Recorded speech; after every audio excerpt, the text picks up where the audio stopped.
네, 안녕하세요. 한장현입니다. 저는 오늘 빠르게 훑어보는 웹 개발 트렌드라는 주제를 가져왔는데요. 훑어만 볼 거예요. 되게 깊이는 안 볼 거고요. 너무 많더라고요. 자료 준비하는데도 되게 좀 힘들었어요. 잠깐만 여쭤볼게요. 혹시 뷰 쓰시는 분 쓰고 있다, 써본 적 있다 말고 쓰고 있다? 더 높이 들어줄 수 있을까요? 그러면 리액트를 쓰고 있다. 아직은 리액트가 맞네요. 앵귤러를 쓰고 있다. 네, 좀 이따 제가 스티커 드릴게요. 그리고 jQuery를 쓰고 있다. 부끄러운 일이 아니에요. jQuery를 쓰고 있다. document.getElement by id를 쓰고 있다. 있네요.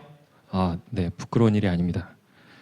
이게 이번에 자료를 준비하면서 요새 왜 jQuery를 안 쓰는 건지, 그런 내용을 왜 이런 트렌드가 된 건지 한번 저도 궁금해서 알아보기 시작을 했어요. 발표를 이렇게 시작을 하겠습니다. 일단 정리를 해봤는데 제가 뭘 되게 많이 했더라고요. 그냥 책도 내고 스타트업도 내고 뭐 이것저것 했었습니다. 오늘 얘기할 건 이거예요. 이거 보신 적 있죠? 이거 되게 유명한 거잖아요. 저 주소에 들어가면 2019년 버전으로 프론트엔드랑 백엔드랑 있는데 오늘 제가 얘기할 건 프론트엔드만 있습니다. 이걸 좀 자세히 보면 오늘 얘기할 건 이게 다인데요.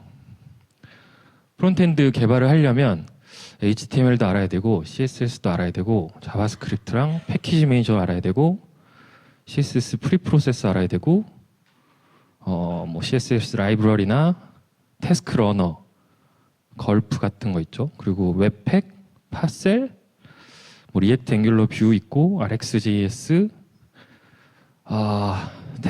테스팅도 또 있고 PWA 나오고요.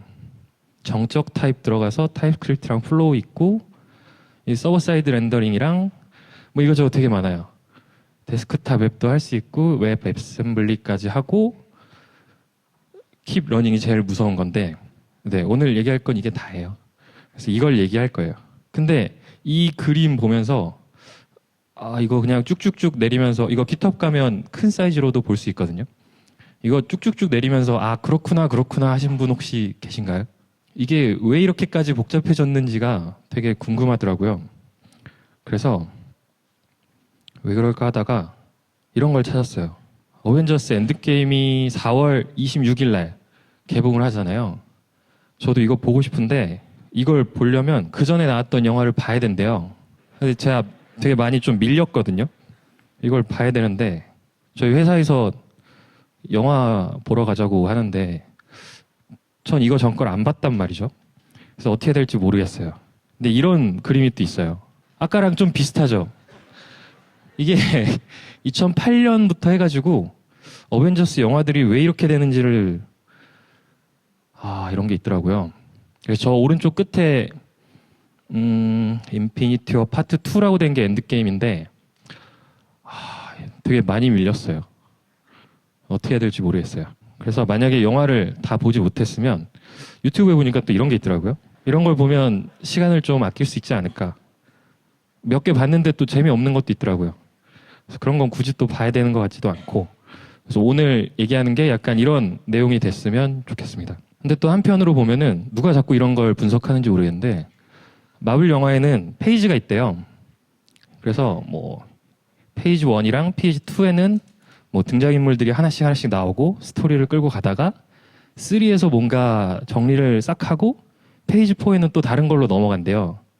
저도 인피니티 워를 봤으면 무슨 내용인지 알 것 같은데 못 봐서 모르겠어요. 아무튼 페이지 3 다음에 되게 많이 사람들이 죽었다고 하더라고요. 타노스인지 뭔지가. 네, 저도 되게 궁금합니다. 그래서 이걸 보니까 웹 개발에도 뭔가 트렌드가 있었던 것 같아요. 네, 맨 앞에는 서버 중심으로 개발이라고 써 있고, 두 번째는 클라이언트 중심으로 개발이라고 써 있고, 세 번째는 고도화라고 써 있어요. 제가 이거 발표 때문에 근 30년간 나왔던 좀 중요한 프레임워크들이 어떻게 나왔는지를 좀 찾아봤는데 네, 좀 힘들었습니다. 그거를 좀 설명을 해볼게요. 웹 개발 트렌드가 처음에는 서버를 중심으로 개발을 하기 시작했어요. 이게 연도를 이렇게 나눠놨는데 혹시 89년 전에 태어나신 분 계신가요? 잘 없죠. 거짓말을 하는 분들이 있는 것 같은데. 이게 89년을 왜 얘기했냐면은 월드와이드 웹이 89년에 나왔더라고요. 뭐 이런 것들이 있었습니다. 인터넷 자체는 1969년에 나왔더라고요. 69년에 10월 말에 밤 10시 30분이라고까지 나오네요. 그리고 78년에 TCP/IP가 있었고 이제 월드와이드 웹이 나오면서 이제 우리가 주로 하고 있는 웹 생태계가 나온 건데 그러면서 이제 HTTP나 HTML, URI도 1990년 좀 넘어서 나왔다고 하더라고요. 그래서 이때 당시에 보면은 저쪽에 아래쪽에 있는 CGI나 PHP나 자바 애플릿이나 플래시 이런 것만 봐도 지금 생각해보면 좀 부자연스럽긴 한데 서버랑 클라이언트가 뭔가 이렇게 통신을 하면서 하는 개발은 없었어요. 뭔가 이미 만들어진 정적 페이지를 그냥 제공을 해서 클라이언트가 표시를 한다든지 아니면 CGI 같은 경우도 그렇고 HTTP의 REST, 지금은 REST라고 하는데 아무튼 메소드를 사용하는 방식도 뭔가 페이지 단위로 이렇게 처리를 하는 게 많았고요. 플래시나 ASP나 자바 서블릿, 애플릿 이런 것도 다 뭔가 동적으로 뭔가를 하지는 잘 않았어요. 그냥 뭐 클라이언트에서만 뜬다든지 플래시도 보통 뭐 그랬죠. 액티브엑스도 그렇고 그러니까 모두가 그렇다는 건 아니지만 트렌드는 그랬었다. 일단 여기 이 다음에 몇 개 비슷한 페이지가 나올 건데 등장했던 연도는 1.0이나 아니면 첫 번째 스테이블 버전이 나온 거를 기준으로 한 거니까 참고를 하시면 될 것 같고요. 이때는 이게 중요한 단어에 좀 체크를 해놨는데 서버에서 페이지 단위로 생성을 해서 제공을 했었어요. 여기 보면은 자바스크립트가 있기는 한데 이때 당시에 자바스크립트는 그렇게 평가가 좋진 않았던 것 같아요. 제가 어렸을 때라고 하면 거리감 느껴지니까 얼마 전에 보면은 이게 이런 얘기를 하는 게 맞을지 모르겠지만 혹시 마우스 움직이면 이렇게 별 따라다니는 거 스택 오버플로우 만우절 그거 있죠. 자바스크립트는 그런 정도로만 사용이 됐었어요. 뭔가 자바스크립트 코드는 클라이언트에 오픈이 되니까 이거를 되게 공들여서 짜고 싶지 않다라는 뉘앙스도 좀 있었고 그래서 이때 자바스크립트는 그렇게 고평가되진 않았습니다. 그랬다가 이제 99년쯤에서 에이작스가 나오는데 에이작스가 나오고 이제 스프링이랑 jQuery가 또 2006년쯤에 나오죠. 근데 이러면서 자바스크립트를 좀 더 써먹을 수 있겠다는 생각이 이제 퍼지기 시작을 했어요. 그래서 일단 페이지를 띄워놓고 에이작스로 동적으로 뭔가를 할 수 있지 않을까라는 방식이 조금씩 생겨나게 됐고 그리고 에이작스 자체가 비동기로 뭘 서버에서 가져오는 거잖아요. 그러면 가져온 다음에 얘를 화면에다 심어야 될 거잖아요. 그러면 돔을 조작을 했어야 됐는데 그래서 jQuery가 이때 되게 큰 게임 체인저가 됐었죠. jQuery 지금 쓰는 건 부끄러운 일이 아닙니다. 필요하면 쓸 수도 있어요. 그리고 2007년 아이폰이 나오고 2008년에 안드로이드가 나오면서 이제 모바일 장비에 대한 지원도 이제 조금씩 더 필요하다는 게 생겼고 이게 나중에는 언제부터죠? 그 모바일 퍼스트도 이쯤부터 시작이 되긴 했었을 거예요. 그리고 이러면서 모바일 디바이스에서도 웹을 쓸 수 있으니까 태블릿도 나오면서 반응형 디자인 또 전 여기서 시작되는 것 같아요. 일단 모바일 장치가 등장을 하면서 그 전에는 이게 주제가 이래서 그런 거예요. 제가 나이가 많아서 그런 게 아니고 옛날 핸드폰에 그 이상한 인터넷 있었죠. 그쵸? 이상한 인터넷 뭐 그런 거 있었죠. 그 내 방향으로 조작하는 뭐 그런 거 있었거든요. 그러니까 그런 인터넷이 아니고 웹을 그대로 모바일 장비에서 띄울 수 있는 그러면서 이게 또 패러다임이 조금씩 달라지기 시작했어요. 이때 2004년에 바벨이 나오긴 했는데 바벨도 좀 중요한 것 같아요. 근데 바벨은 이 당시에는 그렇게 좋은 평을 받진 않았던 것 같아요. 아직. 이게 바벨 1.0이 2004년 10월에 나왔는데 아직은 네, 그랬던 것 같아요. 이때를 다시 정리를 해보면 일단 클라이언트를 띄워요. 그 다음에 추가로 필요한 데이터를 서버가 보내주지 않고 클라이언트가 먼저 시작을 해서 이거 줘. 그 다음에 그 데이터로 화면을 다시 구성을 하는 거죠. 근데 이러면서 돔에 적극적으로 개입하기 시작했던 것 같아요. 그래서 앞에서 다시 보시면 에이작스랑 jQuery가 이때 되게 중요했죠. 그 바닐라 JS 있잖아요. document.getElement. 저도 예전에 개발할 때 그거 되게 많이 썼었는데 그거 다 쓰려면 되게 귀찮잖아요. jQuery는 훌륭한 아이입니다. 아이였습니다. 자, 이제 요즘 얘기죠. 요즘에는 이제 프론트엔드가 굉장히 복잡해졌는데 이제 아까 봤던 이런 그림들 있잖아요. 이제 이거 제가 준비하면서 되게 힘들었어요. 요즘은 라이브러리가 이렇게 돼 있습니다. 되게 많더라고요. 제가 뭐 모든 라이브러리를 한 것도 아니고 그래도 제가 좀 주워 들은 것들 위주로 정리를 한다고 한 건데 그래도 되게 많아요. 아까 에이작스랑 jQuery를 시작을 하면서 보니까는 자바스크립트로 할 수 있었던 게 생각보다 되게 많은 거예요. 근데 그거를 다 개발을 해서 쓸 수가 없으니까 필요한 건 라이브러리를 갖다 쓰는 게 더 빠르게 된 거죠.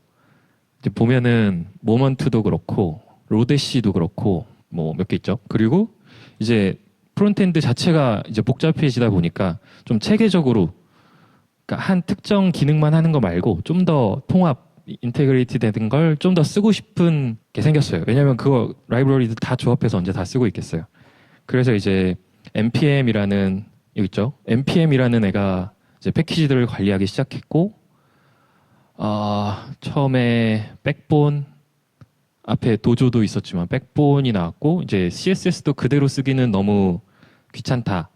그래서 레스, 스타일러스, 사스, 부트스트랩 나중에는 부트스트랩까지 나오게 되고 이제 백본이나 엠버를 쓰게 되다가 이제 그나마도 좀 모자란 것 같다. 그래서 이제 앵귤러가 나오고 리액트가 나오고 뷰가 나오고 이제 타입스크립트도 나오면서 이제 바벨을 더 많이 쓰기 시작했어요. 이때부터 자바스크립트를 빌드하기 시작했던 것 같아요. 바벨이 2004년에 나오긴 했는데 오히려 이때 들어서 프론트엔드가 더 많은 로직이 필요해지면서 그러니까 자바스크립트 ES6가 좀 컸던 것 같은데 그 전까지는 클래스가 없었잖아요. 상속도 없었고. 근데 그 개념을 물론 만들어서 쓸 수는 있는데 그래도 랭귀지 차원에서 제공하는 것보단 좀 안 좋을 수 있고 근데 그러기 위해서 바벨을 쓰기 시작했는데 그러면 프론트엔드를 빌드를 해야 되고 어차피 빌드할 거면 저기 템플릿 엔진 같은 애들 스타일 CSS 스타일 시트 같은 애들 걔네를 쓰는 게 이제 거부감이 없어진 거죠. 그래서 바벨이 이제 많이 쓰이게 됐고 근데 그 한편에는 또 노드.js의 역할이 좀 컸던 것 같아요. 노드.js가 자바스크립트를 사용하는 패러다임을 좀 바꾼 것 같은데 서버를 자바스크립트 코드로 짤 수 있는 거죠. 근데 그러면서 더 같이 이제 중요한 건 같은 맥락인데 커맨드 라인 인터페이스에서 자바스크립트로 뭔가 쉘을 실행할 수 있다는 거 그게 되게 큰 패러다임의 전환이었던 것 같아요. 그래서 걸프 같은 애도 나오고 그런트 나오고 그러니까 태스크 러너를 이제 맘대로 짜게 될 수 있게 됐죠. 제이슨을 쓰던지 뭐 자바스크립트 파일을 쓰던지 그러면서 이제 점점 더 복잡해지는 것 같아요. 이제 바벨을 쓰다가 바벨로는 성에 안 찼는지 이제 타입스크립트도 나오고 되게 많아요. 저도 여기 있는 거 뭐 다 해보진 않았어요. 네, 지금 봐도 되게 많아요. 근데 여기서 이제 일단은 이때는 프론트엔드의 로직이 뭔가 할 수 있는 게 많다고 보고 점점 많은 걸 하다 보니까 로직이 너무 많아졌고 그래서 라이브러리를 빨리 갖다 쓰는 게 적당한 걸 갖다 쓰는 게 더 나을 수 있다는 인식으로 좀 전환이 됐던 것 같아요.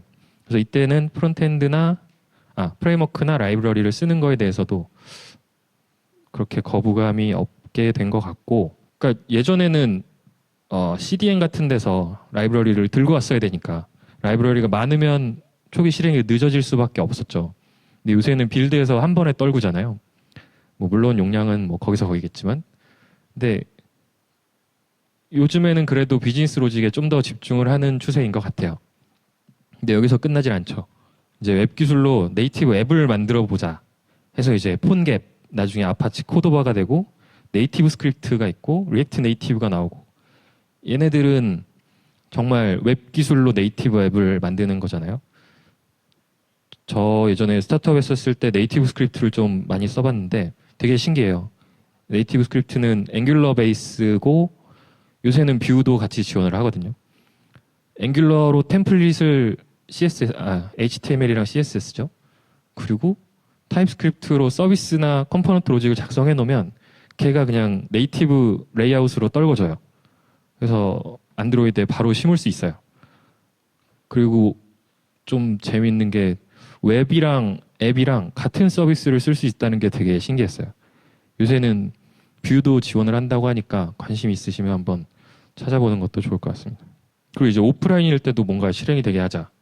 자꾸 프론트엔드에서 뭘 자꾸 계속 하는데 이것도 모바일이라서 이게 나온 거예요.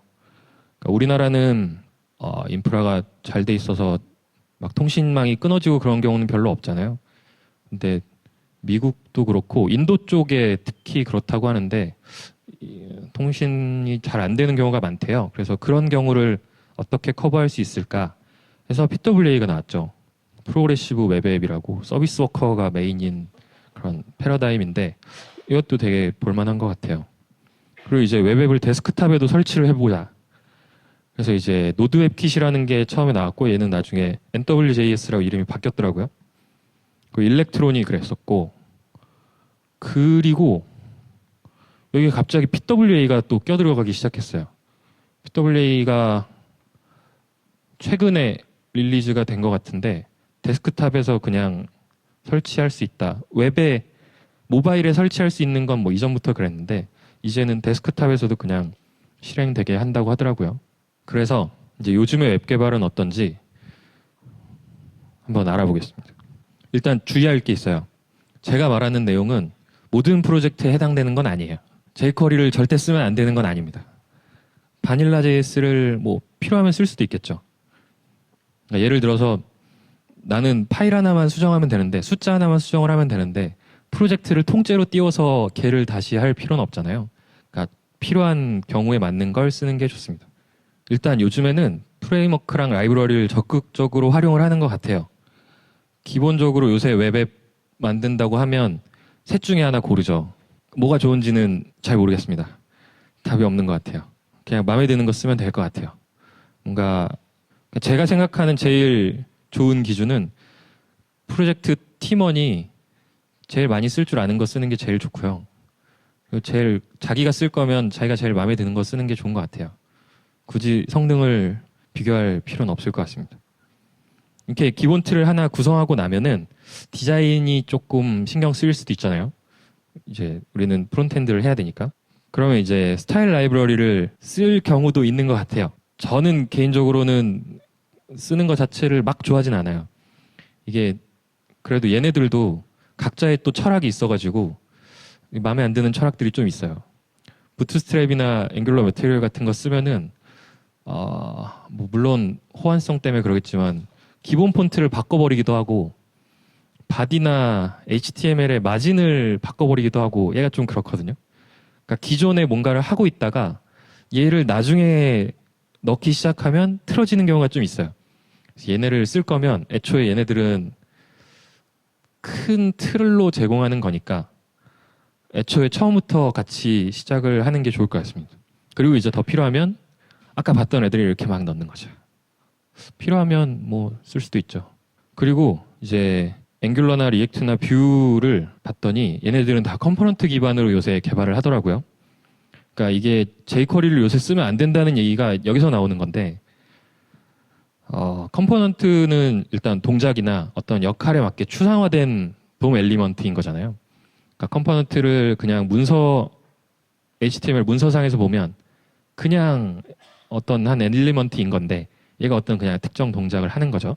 근데 얘를 보면 일단 HTML이 템플릿을 구성을 하고 스타일은 CSS로 하고 로직은 이제 자바스크립트나 타입스크립트로 짜요.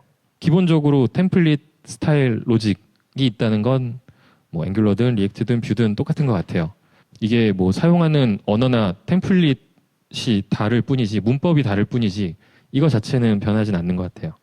그쵸? 얘네를 컴포넌트로 묶기도 하고 이제 리액트 같은 경우에 JSX나 TSX, 뷰 같은 경우는 또 뷰로 쓰기 같이 묶어서 한 파일로 두기도 하죠. 요새 리액트랑 뷰도 타입스크립트 쓰죠. 그쵸? 이제 타입스크립트는 더 이상 장애물이 아닙니다. 자바스크립트 할 줄 알면 타입스크립트 할 수 있어요. 약간 워닝은 날 수 있지만 JS 파일을 TS 파일로 바꿔도 돼요. 그냥 돼요. 원래 타입스크립트는 그러라고 나온 거니까. 그리고 이제 요새는 얘네를 이제 빌드를 하죠. 빌드는 뭐 바벨을 썼던지 웹팩을 쓰던지 타입스크립트 컴파일러를 쓰던지 파셀도 있고 파셀 요새 좋다고 하는데 저는 아직 안 써봤어요. 그래서 이제 빌드를 하면 이게 자바스크립트랑 CSS 파일로 떨어지더라고요. 이거는 좀 달라져요. 프레임워크에 따라서. 제가 확인을 해봤는데 뷰는 자바스크립트 파일이랑 CSS 파일이 떨어진대요. 그쵸? 네, 그렇다고 합니다.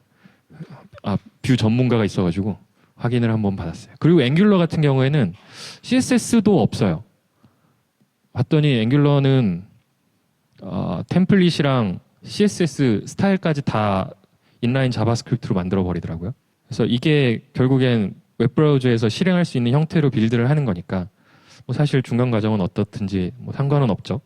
이제 우리가 해야 되는 건 저 개발하는 부분을 얼마나 효율적으로 하느냐. 그게 요새는 제일 중요한 것 같아요. 이거 예전에 발표했던 거에서 제가 따왔는데 프론트엔드 개발하면 해야 될 게 되게 많죠, 요새는.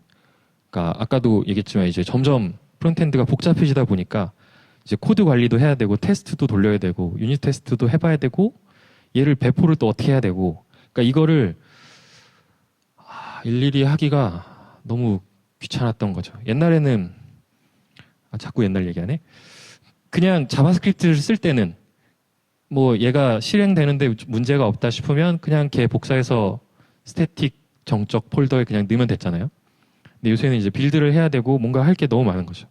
그리고 아까 본 것처럼 컴포넌트 자체가 이렇게 파일 3개로 이루어진다고 하면은 저걸 만드는 것도 다 일인 거예요. 그래서 이거를 편하게 쓰려고 태스크 러너랑 CLI를 요새 많이 쓰는 것 같아요.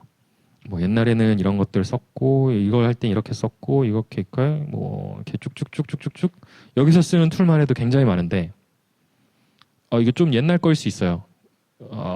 옛날 자료에서 갖고 온 거라서 그래도 아직 쓰는 애들이네요. 근데 얘네를 그냥 CLI로 한 번에 쓰는 게 요새 더 간단해진 것 같아요. 그래서 언젠가는 그런트랑 걸프가 되게 유행하던 때가 있었는데 요새는 또 잘 안 쓰는 것 같아요. 뭐 쓰는 게 나쁜 건 아닙니다. 그래서 요새 보면 간단한 스크립트는 npm 스크립트로 그냥 할 수도 있고 뭐 그런트랑 걸프를 쓰기도 하고 그리고 앵귤러도 그렇고 리액트도 그렇고 뷰도 그렇고 요새 그 프로젝트 기본 틀 만드는데 폴더 만들고 이제 폴더 구조 잡아야지 해서 소스는 여기다 넣고 그렇게 안 하잖아요. index.html은 어느 뎁스에 있는 게 좋을까 이런 거 안 하잖아요. 이런 건 다 그냥 CLI가 권장하는 대로 요새는 이거 말고도 신경 써야 될 게 너무 많으니까 요새는 이런 추세로 가고 있는 것 같아요. 이게 꼭 정답이라는 건 아니에요. 저도 몇 번 봤지만 어떤 라이브러리가 나왔다가 와 이거 되게 좋네 했다가 몇 개월 지나서 바로 없어지는 경우도 있었고 보어가 그랬고요. 보어 아세요? 이것도 옛날 기술인가요? 보어라는 애가 있었어요. npm이랑 비슷한 애인데 Node.js 라이브러리를 관리하는 애가 서버 사이드가 npm이라고 하면 뭐 꼭 그런 건 아니지만 그렇다고 한다면 프론트엔드 라이브러리를 관리해주는 애는 보어라는 애가 있었어요. 원래는 뭐 라이브러리 폴더에 하나씩 다운받고 막 그래야 됐거든요. 근데 이제 그것도 빌드를 하기 시작하면서 보어가 이제 필요 없어진 거예요. npm에서 다 받아놓고 그거 땡겨서 빌드하면 브라우저 리파이도 있었고 그런 애들이 있었으니까 보어는 그냥 죽었어요. 이번에 자료 조사하면서 봤더니 업데이트가 안 되고 있더라고요. 그래서 뭐 그런 것도 있고 그리고 팬텀.js 혹시 아세요? 중요하지 않습니다. 없어졌거든요. 옛날에 자꾸 옛날이 아닙니다. 얼마 전에 그 웹 페이지 프론트엔드 페이지를 만들고 나면 얘가 제대로 동작을 하는지 유닛 테스트는 해볼 수 있지만 브라우저에서 얘가 돌아가는지를 확인을 하고 싶었던 거예요. 그래서 실제로 보이는 화면은 없는 대신에 돔이 있는 헤드리스라고 하는데 헤드리스 브라우저를 띄워놓고 거기서 뭐 실제로 돔에 얘가 어떻게 붙는지를 테스트할 수 있는 기반을 만들어주던 게 있었어요. 팬텀 JS라고 이름도 팬텀인데 근데 걔가 크롬에서 언젠가 헤드리스 브라우저를 릴리즈를 했어요. 그러니까 크롬 자체에서. 그러면서 이제 팬텀 JS도 죽었죠. 뭐 일단 지금은 이런 걸 쓰고 있고 제가 이렇게 얘기를 한다고 해서 이게 앞으로 몇 년간 정석이다라는 건 아닌 거예요. 뒤에서 좀 더 설명을 하겠습니다. 그래서 이러면 도대체 프론트엔드는 뭘 공부를 해야 되냐. 이제 이전에 발표를 해주셨던 분들이 개발자나 직장인으로서의 어떤 애티튜드에 대해서 설명을 해주셨다면 조금 더 구체적으로 기술 측면에서 뭘 하면 좋을까를 생각을 해봤어요. 일단 요즘에는 기본 지식 이거 아까 본 것 같은데 기본 지식이 중요합니다. 그래서 아무리 요즘 프론트엔드 개발이 컴포넌트 단위로 이렇게 추상화가 돼 있긴 하지만 결국 컴포넌트도 기본 기술이 있어야 돼요. 뷰든 리액트든 앵귤러든 일단 HTML을 알아야 되죠. HTML을 모르는데 템플릿을 구성을 할 수는 없잖아요. 그리고 HTML을 한 다음엔 HTML5도 한번 보는 것도 좋을 것 같아요. 뭐 그렇게 크게 달라지진 않았지만 뭐 다른 스펙이니까 버전이 다르니까 이제 그러고 나면 스타일을 지정을 할 줄 알아야겠죠. 그러면 이제 CSS를 할 줄 알아야겠죠. 그 다음에 CSS3에서 좀 많이 바뀌었고 이제 나중에 보니까 플렉스랑 그리드 모델이 또 있더라고요. 원래 CSS 자체는 박스 모델이었는데 플렉스 요새 쓰고 있는데 좋은 것 같아요. 저는 아직 그리드까지는 안 써봤는데 그리드 되게 좀 복잡하더라고요. 이제 이렇게 하고 나면 부트스트랩이나 뭐 앵귤러 매터리얼이나 아니면 저쪽 스타일러스나 사스나 레스 같은 전처리기 같은 걸 보는 것도 좋을 것 같아요. 이게 순서대로 보시면 좋을 것 같아요. 그리고 로직이 결국엔 들어가야 되니까 일단 자바스크립트를 봐야죠. 이거는 어쩔 수 없는 것 같아요. 그리고 ES6에서 좀 많이 바뀌었으니까 ES6를 또 보는 것도 좋고 타입스크립트 뭐 모양도 이렇게 그리긴 했지만 타입스크립트는 그냥 ES6를 포함하는 거라고 보셔도 돼요. 좀 더 다른 내용도 있기는 한데 정말 자바스크립트 할 줄 알면 타입스크립트도 할 줄 아는 거예요. 조금 더 붙이기만 하면 됩니다. 그리고 나서 이제 앵귤러든 리액트든 뷰든 이런 프레임워크를 써보는 게 좋죠. 얘네들은 근데 이것도 기본 내용을 알아야 왜 좋은지를 더 알 수 있으니까 일단 기본적으로는 기본 내용을 아는 게 제일 중요할 것 같습니다. HTML 쪽은 시멘틱이라고 하는데 그러니까 그 개념으로 하는 게 제일 중요한 것 같아요. 뭔가 추천해드리고 싶은 책을 찾아봤는데 HTML은 아직 잘 모르겠어요. 그리고 CSS랑 자바스크립트는 오라일리에서 나온 완벽 가이드가 제일 좋은 것 같습니다. 자바스크립트 완벽 가이드 그거 되게 두껍잖아요. 되게 좋은 내용이더라고요. 공부할 거 되게 많죠. 이게 일단 기본인 것 같아요. 그리고 개발 툴을 써야죠. 일단은 요새 오늘 오신 분들이 거의 학생인 거죠. 대학생인 거죠. SVN 쓰시는 분 계세요? 없네. 있네요. 네, SVN도 저는 되게 잘 썼었는데 요새는 거의 기수로 넘어가는 것 같아요.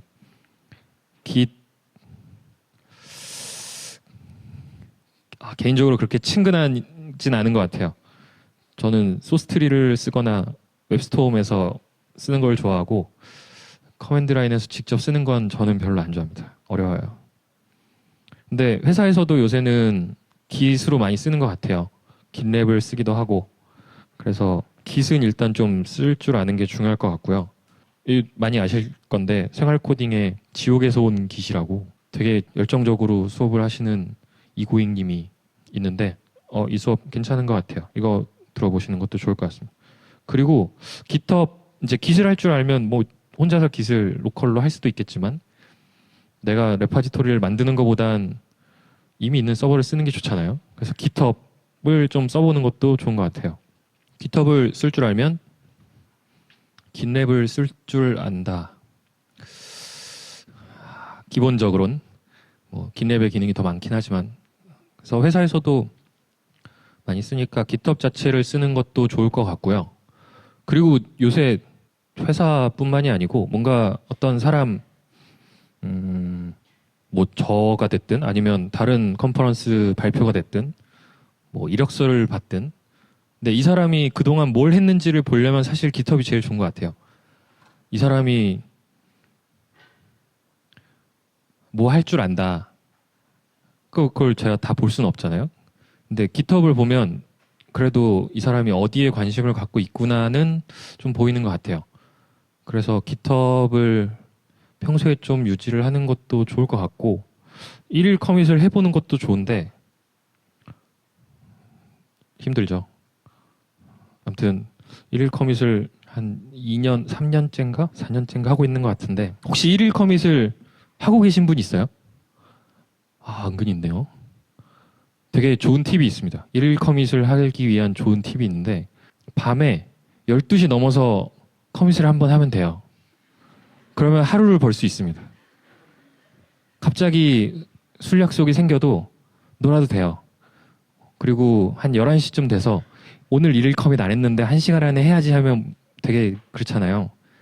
근데 12시 넘어서 미리 한번 해놓으면 하루를 벌 수 있습니다. 되게 한 2년 넘게 하다가 알게 된 요령이었어요. 그리고 이제 프론트엔드를 하시니까 UI랑 UX를 좀 보면 좋을 것 같아요. 그리고 좀 더 보다 보면 디자인 시스템, 요새는 또 디자인 시스템을 되게 중요하게 생각하잖아요. 저기 iOS 쪽도 그렇고 앵글러 쪽도 그렇고 구글 쪽도 그렇고 되게 디자인 시스템도 잘 만들어 놓고 있어서 얘네들은 이걸 어떻게 쓰는지 이렇게 하는 것도 좋은 것 같아요. 뭐 모두가 그러진 않겠지만 회사 업무용으로 쓸 때도 그냥 CSS를 만들어서 하는 경우는 잘 없었던 것 같아요. 최소한 퍼블리셔가 있었고 아니면 그 퍼블리셔도 뭔가 이런 아까 얘기했던 클라리티나 부트스트랩 같은 걸 일단 갖다가 쓰는 게 더 효율적이니까 언제 그 탭 내비게이션을 다 수동으로 구현하고 있겠어요. 이렇게 쓰는 게 더 효율적일 것 같습니다. 그리고 데이터를 좀 다루는 경우에는 데이터 시각화를 좀 공부하는 것도 좋을 것 같아요. 데이터 시각화 자체는 그냥 요점은 하나인 것 같아요. 어떤 데이터를 어떤 식으로 표현하는 게 더 정보 전달에 효과적인가. 그게 그냥 본질인 것 같습니다. 맨날 바 차트랑 라인 차트만 그리고 있으면 재미없잖아요. 세상엔 되게 다양한 종류의 차트가 있더라고요. 되게 공부할 건 많은데 그냥 요점은 이렇습니다. 프론트엔드 개발 트렌드가 계속 변해요. 아까 얘기했던 팬텀 JS나 보어 같은 것도 등장하고서 없어지기까지가 1년이 안 걸렸어요. 1년이 뭐야? 6개월도 안 걸렸던 것 같아요. 보어는 정말 수명이 짧았죠. 그래서 일단 중요한 건 지금 뭔가를 공부하는 것도 좋고 근데 계속 찾아봐야 된다는 게 좀 어려운 것 같아요. 버전이 바뀌면서 내용이 달라지는 경우도 있고 어려워지는 경우도 있고 이번에 리액트 쓰시는 분들 많던데 리액트 훅 되게 좋죠. 되게 만족하시는 분들이 많은 것 같아요. 그러니까 이런 것도 기존엔 없었던 기능이니까 뭐가 나왔는지 계속 찾아보는 게 중요한 것 같아요. 되게 장점이 있어요. 이게 빠르게 변한다는 게 되게 피곤하긴 한데 중간에 내가 이걸 깊이 파보겠다 하면 갑자기 그 분야의 전문가가 될 수 있습니다. 새로 등장한 기술은 모두가 모를 거니까 되게 그럴 수 있어요. 그리고 저는 타입스크립트 풀스택을 지향을 하는데 되게 풀스택이라 그러면 되게 그럴싸해 보이죠. 몽고DB, 노드.js, 익스프레스, 앵귤러 해서 물론 얘네를 다 했을 때 갖는 시너지도 있어요. DB부터 프론트엔드까지 제이슨을 그대로 끌고 다닐 수 있죠. 타입 변환 없이. 그게 제일 큰 것 같고.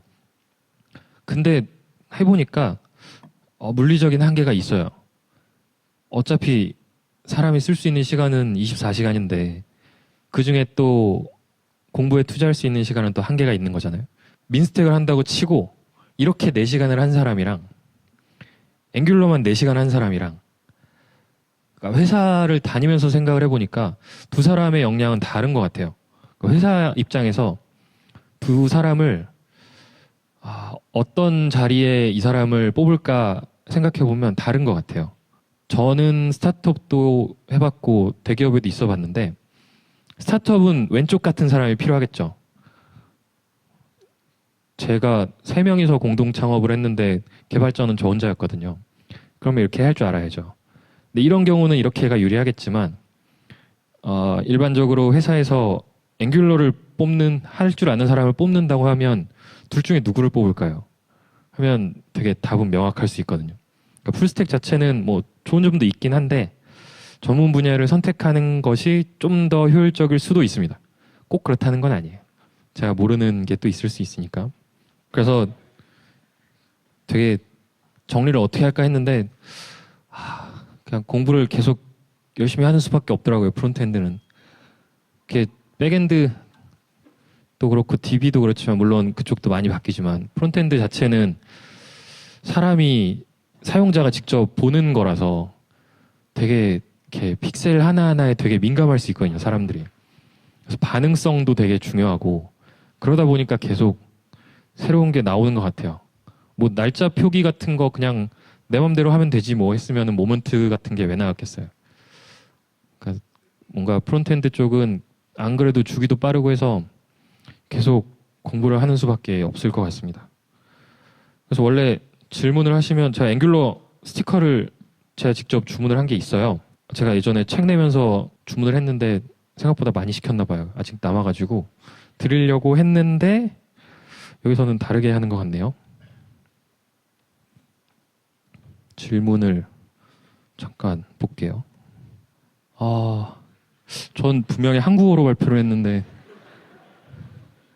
네, 넘어갈게요. angular.kr 번역은 아직 작업 중이신가요? 제가 앵귤러 공식 가이드 문서 한국어 버전을 번역을 하고 있어요. angular.kr 도메인도 제가 갖고 있어서 그 공식 가이드에 커밋 요청을 했더니 한국어 링크를 달아줬거든요. 그래서 일단 작업을 하고 있는데 한 80%한 것 같아요. 좀 중요한 건 많이 했고 네, 이거를 번역을 하고 있는데 되게 힘들어요. 이거 저도 번역하면서 봤는데 이거 얘도 똑같아요. 앵귤러로 만들어진 페이지고 이거 빌드해서 스태틱으로 올리는 거거든요. 근데 이거 웹사이트에 빌드했을 때 용량이 아무리 소스 코드가 있긴 하지만 웹사이트를 빌드했을 때 용량이 45메가예요. 그래서 정적 웹인데 얘가 이렇게 큰가 싶기도 하고 아무튼 열심히 하고 있습니다. 번역을 열심히 하고 있어요. 누가 그랬던데 앵귤러는 한국어 자료가 너무 없어서 공부하기 어려워요. 그래서 더 열심히 하고 있습니다. 그 위에 분이 친절하게 링크도 달아주셨네요.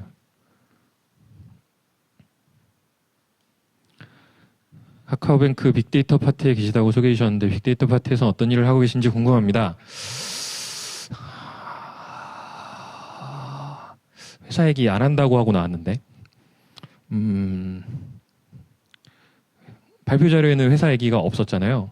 이거 데이터 잠깐 근데 이거 녹화하고 있는 거죠. 회사에서 들으면 안 좋아할 수도 있는데 일단 그러면 검토해야 될 게 많아져서 그렇긴 하지만 뭐였죠? 저는 사내용 웹을 개발을 하고 있어서 앵귤러를 쓰고 있고요. 뭐 카카오뱅크에서 전부 다 앵귤러를 쓰는 건 아니에요. 저는 그렇고 저는 주로 데이터 시각화나 어드민 역시 어드민은 앵귤러죠. 그래서 어드민 쪽 페이지를 하고 있습니다. 웹 개발 트렌드를 잘 파악하고 따라가는 방법이 뭐가 있을까요? 이런 데 많이 나오시면 되는 것 같아요. 그 프론트엔드 같은 경우에는 페이스북 그룹이 아마 제일 크죠. 거기에서 사람들은 무슨 얘기하나 요새는 뭐가 있나 뭐가 나왔는데 갑자기 막 사람들이 좋아하지 이런 거 그냥 보는 게 트렌드를 읽기엔 제일 좋을 것 같아요. 그리고 아까 다른 발표자분들도 말씀해 주셨지만 뉴스레터들 구독해서 보는 것도 뭐 좋은 것 같아요. 자바스크립트 생태계는 왜 레일즈, 장고와 같은 풀스택 프레임워크가 흥하지 못했다고 생각하실까요? 밑에 분이 답을 달아주셨네요. 네. 제가 감히 얘기할 내용이 아닌 것 같은데요. 자바스크립트 풀스택도 꽤 괜찮아요. 자바스크립트 풀스택도 해보시면 되게 재밌습니다. 흥하지 못했다? 흥한 기준이 뭘까요? 조금 어렵네요. 뷰, 리액트, 앵귤러 중에 앵귤러를 선택하신 이유는 왜 어드민은 앵귤러냐고요? 이 얘기는 안 하길 바랬는데 저는 앵귤러 JS도 썼었는데 앵귤러 JS 되게 편했어요. 투웨이 바인딩도 좋았고 뭐 컴포넌트 라이프 사이클도 앵귤러는 JS 때부터 있었고 근데 나중에 앵귤러 JS의 그 투웨이 바인딩이 되게 안 좋다고 해서 2.0대에서 많이 개선이 됐죠. 투웨이 바인딩이 1에서는 디폴트였다가 2에서는 디폴트가 아니게 됐어요. 아무튼 뭐 이런저런 얘기가 있고 저는 앵귤러가 재밌어서 했어요. 그래서 저는 뭔가 리액트나 뷰는 뭐 걔네들도 충분히 좋은 라이벌이라고 생각을 하는데 그냥 저는 다른 확장자를 쓰는 게 싫었어요. 앵귤러는 표준을 그대로 쓰거든요. 그래서 앵귤러는 앵귤러만을 위한 확장자를 만들지 않았어요. 그냥 그게 마음에 들었어요. 그리고 리액트는 리액트 쓰시는 분들 많지만 리턴 다음에 중괄호를 쓰는 게 너무 어색했어요. 그렇습니다. 저는 그냥 앵귤러가 마음에 들어서 썼어요. 왜 어드민은 앵귤러냐면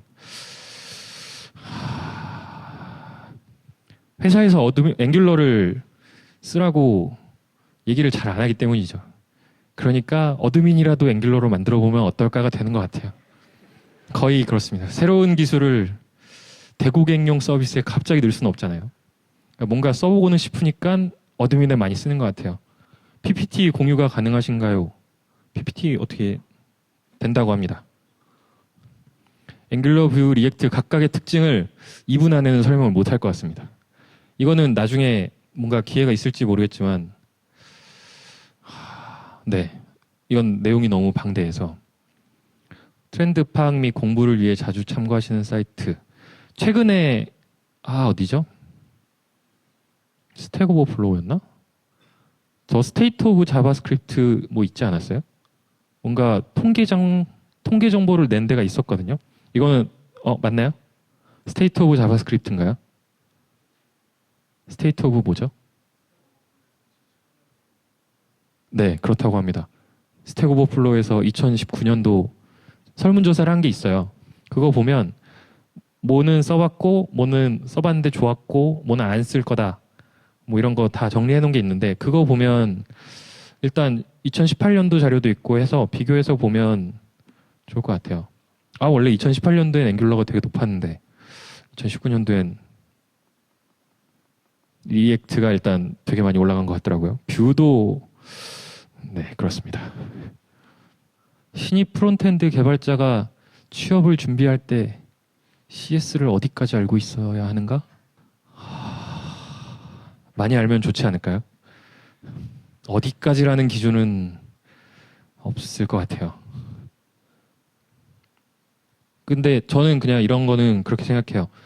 뭐 소트만 해도 소트는 되게 여러 종류가 있잖아요. 근데 그 소트를 직접 구현할 일은 거의 없어요.